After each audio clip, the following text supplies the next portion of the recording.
நாட்கள் காட்டுற திசை வழி என்னவா இருக்கு சார்? ரொம்ப சிம்பிள். இப்போ ஊழல் பத்தி ஒன்று சொன்னாங்க இல்லையா? நேற்று அண்ணாமலை பீத லீடர்ஸ் அமைப்பு ஒன்று சொல்றாரு, அமைச்சர்கள் பார்ட்டி ஃபண்டு கேட்க தொடங்கி விட்டார்கள், மினிமம் 2% மேக்ஸிமம் 4% கொடுங்கன்னு பேசிட்டாங்க. என்கிட்ட ஆடியோ ஆதாரம் இருக்கு, தைரியம் இருந்தா நீங்க மறுங்க நான் ஆடியோ ஆதாரத்தை வெளியிடுவேன்ட்டார். இப்ப நான் என்ன கேட்கிறேன், இது ஒரு பொய்யான குற்றச்சாட்டுன்னு வச்சுப்போம். அண்ணாமலை சும்மா சொல்றாரு, ஏன்னா இது தூயாட்சி, இதுல ஊழலே நடக்காது, அவங்க மேல அபாண்டமா பழி போடுறாரு. ஒரு டெஃபமேஷன் நோட்டீஸ் அனுப்புங்க, குறைஞ்சபட்சம் ஒரு கண்டனம். அண்ணாமலையின் கருத்து தவறானது. இந்த நிமிஷம் வரைக்கும் வாயை பத்திட்டு உட்காந்துருக்காங்க. ஏன்னா அண்ணாமலைட்ட ஆடியோ இருக்கும்னு அவங்களுக்கு தெரியும். இவர் இங்க கண்டிச்சாங்கன்னா அவர் ஆடியோ வெளியிடுவார்.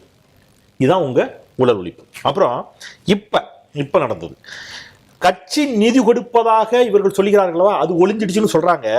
ஆனா அதிகாரிகளுக்கு 5% கமிஷன் கொடுப்பது இன்னும் ஓயவில்லை. எதிர்த்து கேள்வி கேட்டால் 4 நாட்கள் விடுப்பு எடுத்துக்கொண்டு அதிகாரிகள் போய்விடுகிறார்கள். சொன்னவர் சென்னை மாநகராட்சி ஒப்பந்ததாரர்கள் சங்க தலைவர் ராமாராவ். இவர் சொல்றாரு, இன்னும் இது இருக்கத்தாங்க இது எங்களால முடியலைங்கிறாரு. 717 டாஸ்மாக மூடனதா சொன்னாங்க. 717 டாஸ்மாக் கடையோட நம்பரோட சொல்லுங்கன்னு ஒருத்தர் ஆர்டிஐல தகவல் கேட்கிறாரு. இந்த நிமிடம் வரைக்கும் அந்த ஆர்டிஐ தகவலை கொடுக்க மறுக்கிறது இந்த அரசு. தூத்துக்குடியில 2 தினங்களுக்கு முன்பு தாவேகாவை சேர்ந்த ஒரு சகோதரி அந்த மாவட்ட செயலாளர் உள்ளிட்ட தாவேகா நிர்வாகிகள், மாவட்ட செயலாளர் உள்ளிட்ட தாவேகா நிர்வாகிகள் வீடியோ காலில் வந்து ரொம்ப அசிங்கமாக பேசுகிறாங்க, அபியூசிவாக பேசுகிறாங்க. எங்களுக்கு இணங்கினால்தான், பாலியல் ரீதியாக இணங்கினால்தான் கட்சியில் பொறுப்பு என்று சொல்கிறார்கள். நான் அதற்கு இணங்க மறுத்த போது என்னை குறித்து மிக அவதூறாக, மிக ஆபாசமாக சமூக வலைதளங்களில் கருத்துக்களை பகிர்கிறார்கள். நான் விஜயண்ணாவை நம்பித்தான் கட்சிக்கு வந்து இப்படி பண்ணுறாங்களே, விஜயண்ணா இதுக்கு நீதி கேட்டு தரணும்னு அந்த பெண் கத்தி கதறுகிறார். இந்த நிமிடம் வரை அந்த மாவட்ட செயலாளர்கள் மீதோ அவங்க மீதோ எந்த விசாரணையும் தொடங்கப்படல, அது குறித்து எதுவும் நடக்கல. அப்போ நீங்க கட்சிக்காரங்களுக்கு என்ன கன்வே பண்றீங்க? அந்த பெண்களுக்கு நாளைக்கு எந்த பெண்கள் வந்து தைரியமா புகார் கொடுப்பாங்க? எப்படி புகார் கொடுத்தாலும் நீங்க என்ன செய்ய மாட்டீங்க, நடவடிக்கை எடுக்க மாட்டீங்க அப்படிங்கிற எண்ணம் அவர்களுக்கு ஏற்படுகிறது. இது ஒரு சிக்கல். அப்புறம் கரப்ஷனை பத்தி பேசுகின்ற மிக முக்கியமாக இந்த 100 நாள்ல மட்டும் 2000 கோடி ரூபாய்க்கு ஊழல் செய்திருக்கிறது இந்த அரசு. நான் பயங்கரமா குற்றச்சாட்டு. 1 ரூபாய் 2 ரூபாய்லாங்க 2000 கோடி. எப்படி நான் சொல்றேன், திமுக வந்து 1000 கோடி டாஸ்மாக்ல ஊழல் செஞ்சுன்னு சொன்னீங்கல்ல, அது பாத்திலுக்கு 10 ரூபா, இப்ப பாத்திலுக்கு 20 ரூபா இல்ல, அப்ப 2000 கோடி தானே. ஏன் யாருமே பேசல? வெக்கமே இல்லாம ஒரு அமைச்சர் சொன்ன பதில சொல்லட்டுமா சார்? திருப்பதி சார், பாட்டிலுக்கு 20 ரூபாய் ஏன் வாங்குகிறார்கள் என்பதை நாங்கள் ஆட்சிக்கு வந்தவுடன் தெரிந்து கொண்டோம்.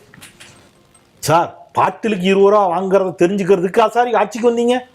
இதுக்கா சார் இவ்வளவு கலாட்டா? அப்பவே போய் ஒரு டாஸ்மாக்ல வேலை பார்க்கறத கேட்டீங்கன்னா பாட்டுக்கு 10 ரூபா ஏன் வாங்குறோம்னு சொல்லியிருப்பார் சார். அமைச்சர் சொல்றாரு சார், மதுவிலக்குத்துறை அமைச்சர் சொல்றாரு, நாங்கள் ஆட்சிக்கு வந்தவுடன் ஏன் வாங்கிறார்கள் என்று தெரிந்து கொண்டோம். இதுதான் இவங்க லட்சணம். உதயநிதி ஸ்டாலின் மீதான கைதை பத்தி சொன்னாங்க.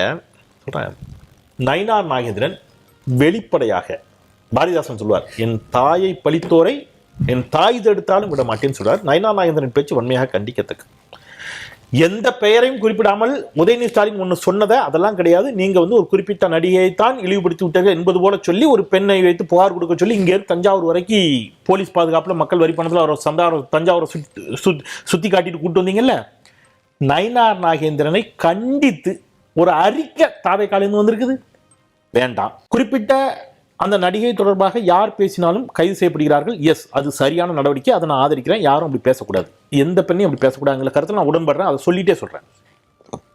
ஆர்பி உதயகுமார் பகிரங்கமாக சொல்றாரு, தண்ணிக்காக சண்டை போடுவாங்கன்னு பார்த்தா அன்னிக்காக சண்டை போடுறாங்கிற வார்த்தையை நான் பயன்படுத்தல, ஆர்பி உதயகுமார் பயன்படுத்திய வார்த்தை. த்ரிஷா என்ன தமிழ்நாட்டின் துணை முதலமைச்சராங்கிற கேள்வி ஆர்பி உதயகுமார் கேட்கிறார். எந்த இடத்திலும் நேரடி அரசியலில் தொடர்பில்லாத ஒரு சகோதரியை இவ்வாறு பேசுவதை நான் வன்மையாக கண்டிக்கிறேன். திருப்பி சொல்றேன், நீங்க விஜய் பேசுங்க, விஜய் முதலமைச்சர், விஜய் நோக்கி கேள்வி கேளுங்க. இது மாதிரி கொச்சைப்படுத்துவதில் எனக்கு உடன்பாடு இல்லை. ஆனா ஏன் நீங்க ஆர்பி உதயகுமார் கைது செய்யல? ஏன் ஒரு கண்டன அறிக்கை கொடுக்கல? கைகாலம் ஆடுதா? பயமா இருக்கா? நயினார் நாகேந்திரனை பார்த்தா பயம். சரி, ஏன்னா பிஜேபி உங்க மேல ஏதாவது வழக்கு போடும். ஏன் சார் ஆர்பி உதயகுமார்லாம் ஏன் சார் பயப்படுறீங்க? அப்போ பார்ஷியாலிட்டி. உதயநிதி ஸ்டாலினுக்கு ஒரு நியாயம், மற்றவர்களுக்கு ஒரு நியாயம். அப்புறம் அமைச்சர் ஆதவர்ஜுனா சொல்றாரு, திமுக அதிமுக அப்படின்னா அதிமுக ஒரு சாஃப்ட் கார்னர் இருக்கா? அப்படிதானே இருக்குது. இல்லைன்னா நீங்க அதை கேட்டுருங்களா சார்? வெளிப்படையா நான் என்ன சொல்றேன் சார், அறிவார்ந்த புதிய முறை நேர்கள் சொல்லிட்டு வாசகர்கள், நான் என்ன சொல்றேன், வெளிப்படையா பேரை சொல்லி, அந்த சகோதரியின் பேரை சொல்லி, அந்த திரைப்பட நடிகையின் பேரை சொல்லி பேசிய பிறகு ஏன் நடவடிக்கை இல்லை? நயினார் நாகேந்திரன் முன்பு பேசினார், அது தேர்தலுக்கு முன்பு, ரைட். அப்ப கூட நீங்க ஆட்சியில இல்ல, விட்டுருங்க. அப்பவும் உங்ககிட்ட இருந்து என்ன இல்லை, எந்த கண்டன அறிக்கை வரல. நயினார் நாகேந்திரன் என்ன சொன்னாருங்கிறத இந்த அவையில் நான் சொல்லக்கூட விரும்பல. ஏன்னா அவ்வளவு கண்ணிய குறைவான ஒரு வார்த்தை. இன்றைக்கு அவர் எனக்கு சேர்த்துத்தான் முதலமைச்சர். நான் விமர்சிக்கலாம் அரசியலா, அதனால நான் அதுக்குள்ள போக விரும்பல, மக்களுக்கு தெரியும், அதை நான் பேச விரும்பல. ஆனா அப்ப நீங்க கண்டிக்க கூட இல்லை. இப்ப பேசுறாருல, நீங்க தானே முதலமைச்சர், ஆர்பி உதயகுமார் பேர் சொல்லி பேசுறாருல. சரி, ஆதவர்ஜனா என்ன சொல்றாரு சட்டப்பேரவையில? 2020க்கு பிறகுதான் இங்கே இது போன்ற போதை பழக்கங்கள் அதிகரித்தது, போதைப் பொருட்கள் அதிகரித்தனன்னு ஒரு வாதத்தை ஆதவர்ஜனா வைக்கிறார். யாரை வச்சுக்கிட்டு பக்கத்துல? உங்க கட்சியில இப்ப சி விஜயபாஸ்கரை சேர்த்துக்கிட்டு இதை சொல்றீங்களா? உங்களுக்கு வெக்கமா இல்லையா? 2017 சிபிஐ அவர் மீது ஒரு வழக்கு தொடுச்சுல. எதுக்கு தொடுச்சு? தடை செய்யப்பட்ட போதை பொருட்களை தமிழ்நாட்டில் விற்பதற்கு துணை போனார் அவர் அமைச்சரப்ப. அதுக்காகத்தான் சிபிஐ வழக்கே. அப்ப போதை பொருட்களை பயன்படுத்தியது தொடர்பாக ஒருத்தர் மீது வழக்கு இருக்கு, சிபிஐ வழக்கு இன்னமும் நிலுவையில் இருக்குது, விசாரணை போயிட்டு இருக்குது. அவரை உங்க கட்சியில சேர்த்துக்கிட்டு நாங்க போதையை ஒழிக்க போகிறோம் அப்படின்னு நீங்க சொன்னீங்கன்னா, இதை இட்லின்னு சொன்னா சட்னி கூட நம்பாதுங்கிற கதை தான். நான் திருப்பியும் சம்ம பண்ணிடுறேன். முதலமைச்சர் அலுவலக அறை மாற்றத்தில் நடைபெற்ற முறைகேடு தொடர்பான குற்றச்சாட்டை வச்சேன், நேரடி பதில் இல்லை. அரசு வழக்கறிஞர்கள் நியமனத்தில் நடைபெற்ற முறைகேடு தொடர்பாக சொன்னேன், அதுக்கு நேரடி பதில் இல்லை. சம்பந்தப்பட்டவரை கட்சியில் விட்டு நீக்கிட்டீங்க. மாவட்ட செயலாளர்கள் மீது அடுத்தடுத்து வரக்கூடிய பாலியல் குற்றச்சாட்டுகளின் மீது எந்த நடவடிக்கையும் எடுக்கப்படல, அதையும் சொல்லிட்டேன். உங்க எம்எல்ஏவின் மீதே பாலியல் குற்றச்சாட்டு இருக்கு, அதையும் சொன்னேன், அதுக்கு எந்த நடவடிக்கையும் எடுக்கல. கேள்வி கேட்கக்கூடிய எதற்கும் பதில் சொல்லுவதில்லை அப்படின்னு ஐயா கண்ணன் அவர்கள் சொன்னாங்க. ஒரு பதில் சொன்னாங்க, ஐயா கவனிக்கல நினைக்கிறேன். ஐயா அசந்து போற பதில். அவர் ஐநாளெல்லாம் வேலை பார்த்தாரு, இப்படி பதில் அவர் கேட்டிருக்கவே மாட்டாரு. ஒரு அமைச்சர்கிட்ட போய் கேட்கறாங்க, சார் அந்த தூத்துக்குடியில அந்த நிறுவனம் தொடர்பாக ஒரு பத்திரிகையாளர் கேட்கிறாரு. நோ. ஏன் சார் பதில் தெரியாதா? இல்ல சார், பதில் சொல்லிட்டு போங்க சார். நாம இப்ப எங்க நிக்கிறோம் சார்? கோவில்பட்டி. இது எதை பத்திய கேள்வி? தூத்துக்குடியை பத்திய கேள்வி. அதை தூத்துக்குடியில வந்து கேளுங்க, பதில் சொல்றேன். இப்படி ஒரு அமைச்சர் பதில் சொன்னார் சார், பிரமாதமான பதில். இதெல்லாம் நம்ம வந்து என்ன செய்யணும்? சூப்பர் அப்படின்னா, சுறா படம் சூப்பர்னு சொல்றதுக்கு நாங்க ஒன்றும் விஜய் ரசிகர்கள் இல்லை. தப்புன்னா தப்புன்னு சொல்லுவோம், சரின்னா சரின்னு சொல்லுவோம். இவ்வளவுதான். தொடர்ச்சியா பாலியல் குற்றச்சாட்டுகள், ஊழல் குற்றச்சாட்டுகள். உங்க கட்சி பெண்களுக்கே பாதுகாப்பு இல்லை, டாஸ்மாக் கட்டுக்கடங்காம போயிருக்குது. பக்கத்துல என்ன செஞ்சிருக்கிறீங்க? பாரை திறந்துக்கலாம்னு அனுமதி கொடுத்துருக்கீங்க. இப்ப அங்கதான் பாரு, முன்னாடி கொஞ்சம் தள்ளி கூட பாரை திறந்துக்கலாம். புதிதாக 54 வகையான மதுபானங்களை அறிமுகப்படுத்தி இருக்கிறீங்க. கஞ்சா தலைவிரித்து ஆடுகிறது, தட்டி கேட்பவர்கள் கொலை செய்யப்படுகிறார்கள். குறைந்தபட்சம் முதலமைச்சர் போன் பண்ணி, ஸ்டாலினாவது போன் பண்ணி நான் மன்னிப்பு கேட்டுக்கொள்கிறேன், நான் பொறுப்பெடுத்துக் கொள்கிறேன் என்று சொன்னார். நீங்க அப்ப அவரை கிண்டல் பண்ணீங்க, நக்கல் பண்ணீங்க.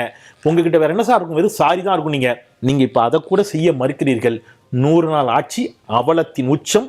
மின் கட்டணம், அரிசி விலை, பால் விலை, முட்டை விலை, பேருந்து கட்டணம் அனைத்தும் அபரிமிதமாக உயர்ந்திருக்கிறது. இது எதை குறித்தும் வாய் பேசாமல் ஒரு முதலமைச்சர் கோட்டு சூட்டு போட்டு இன்னமும் அவர் வந்து என்ன செஞ்சிருக்காரு? சினிமா ஷூட்டிங்ல ரோட் ஷோ பண்ண மாதிரி. உங்களுடைய நிறைவு கருத்தை எடுத்துக்கிறேன்.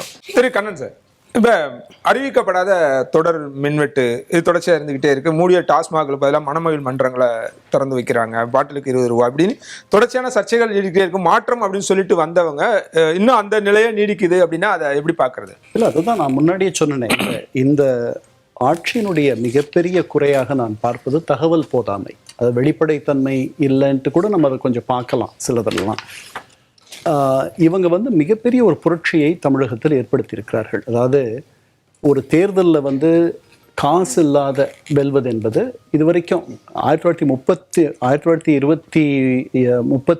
27 நீதி கட்சி அரசியலில் 1931 நடந்த தேர்தல்கள் கூட காசு கொடுத்தா வாங்கிக்குங்க அப்படின்ற பதிவெல்லாம் இருக்கு காங்கிரஸுக்கும் நீதி கட்சிக்கும். ஆமா, அதனால இது வந்து ஒரு மிகப்பெரிய புரட்சி. அதில் சமுதாயத்தில் மிக எளிய தட்டுக்களில் இருக்கக்கூடிய பல ஆயிரக்கணக்கான, இன்னும் சொல்ல போனால் லட்சக்கணக்கான குடும்பங்கள், திராவிட முன்னேற்ற கழகமும் அனைத்து இந்திய அண்ணா திராவிட முன்னேற்ற கழக புரட்சியும் தொடாத இந்த குடும்பங்களை இந்த ஆட்சி மேலே கொண்டு வரும் என்பதில் எனக்கு அசைக்க முடியாத நம்பிக்கை இருக்கு. ஆனால் அதை செய்யறதுக்கு இவர்கள் தங்களை இன்னும் தேர்ந்தவர்களாக, தகுதி படைத்தவர்களாக மாற்றிக்கொள்ள வேண்டும். இவங்க எல்லாரும் ஆட்சிக்கு வந்திருக்கிறதுக்கு ஒரே ஒரு காரணம் தான், இந்த மக்கள் அவர்களுக்கு இவர்கள் நல்லது செய்வார்கள் என்ற எண்ணத்தில் இவர்களை இதுவரைக்கும் இருந்த எல்லாரையும் தூக்கி போட்டுட்டு இவ்வளவு பெரிய ஒரு இடத்துக்கு இவங்களை கொண்டு வந்திருக்காங்க. இவர்கள் வெல்லணும் அப்படின்ற எண்ணம் பலருக்கு இருக்கு, எனக்கும் இருக்கு. இவர்கள் வெல்வதற்கு முதல்ல இந்த தகவல் போதாமையை அவர்கள் சரி செய்ய வேண்டும். இப்போ நீங்க சொன்னீங்க இந்த மணமகிழ் மன்றம், அது நடக்குமா நடக்காதா? இது ஒரு யூகமாக தான் இது வரைக்கும் இருக்கு. அதை பற்றி ஒரு தெளிவில்லை. எதை பற்றியும் ஒரு பெரிய ஒரு தெளிவின்மை என்பது தொடர்ந்து நடக்கிறது இந்த ஆட்சியில். இது 100 நாளுன்றதுனால இதை கடந்து போயிடலான்ட்டு நான் நினைக்கிறேன். நான் முன்னாடியே சொன்ன மாதிரி இது வந்து ஒரு 6 மாதத்துக்கு பிறகு நாம் இந்த ஆட்சியை ஆய்வு செய்கிறோம், இதே நிலை தொடர்கிறது என்றால் அது கவலைக்குரிய ஒரு இடத்தில் இந்த ஆட்சியை வைக்கும் என்பதே என்னுடைய எண்ணம். இந்த தமிழகம் பெருந்தலைவர் காமராஜரையே வேண்டாம் என்று ஒதுக்கிய தமிழகம். அதனால் எவ்வளவு விரைவாக உங்களை இந்த உச்சாணி கொம்பில் கோபுரத்தில் கொண்டு போய் வைத்தார்களோ அவ்வளவு விரைவாக இறக்கிவிடக்கூடிய வல்லமை இந்த மக்களுக்கு உண்டு. அதை நீங்கள் நினைவில் வச்சுக்கிட்டிங்கன்னா உங்களிடம் இருக்கக்கூடிய குறைகளை, இந்த குறை சொல்லும் அரசியலை நீங்கள் கடந்து செல்ல வேண்டும் என்பது என்னுடைய எண்ணம். அதனால் அந்த குறைகளை களைவதற்காக நீங்கள் வந்திருக்கிறீர்கள். அதில் கவனம் செலுத்துங்கள். இந்த தமிழகத்தை அடுத்த நூற்றாண்டிற்கு எடுத்து செல்லும் இந்த மகத்தான பணியை நீங்கள் செய்யுங்கள் அப்படின்றது தான் என்னுடைய வேண்டுகோள். ரைட்.